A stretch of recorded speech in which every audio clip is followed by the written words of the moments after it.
Zamani. Baby. Ya kike? Kalau nake. Ya gari? Normal. Ya 'yan gidan naku? Duk kalau suke.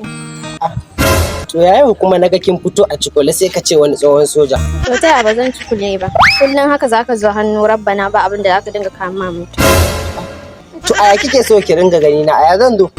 Da za ka dinga kama mutum na bai kun sai dai ka ibo kafa kamar isha ka dinga zuwa ma mutane. To shikenan yanzu me kike so a kawo miki? Abin da ya fi komai tsada a Najeriya shi nake so ka je ka kama. Abin da ya fi komai. Shikenan shi kike bukata kenan. In ka kama an wuce wajen. An gama. Yanzu ki shiga gida ki je zan je na dawo. Ina jiran ka fa ka dade.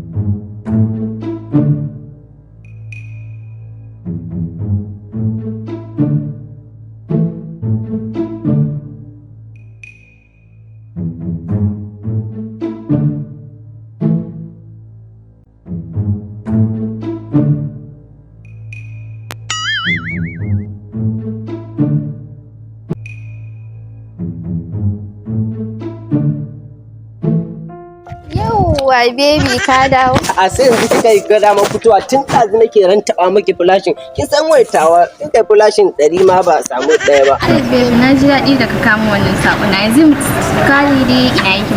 Ai kai ki so ki ga fafutukar da nayi akan na samu miki wannan abu. Yanzu dai ina sakon na.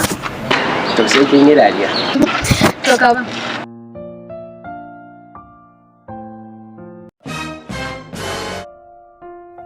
Me wannan? Fetur ne mana. Rasa me za ka min sai fetur? Cewa fa kika yi abin da yafi komai daɗi, abin da yafi komai tsada a Najeriya. Yanzu kamar su chocolate su biskit shi ma ba wannan ba. To ai bayani zaki kice chocolate su biskit su alewa Sai ka ce dan fari.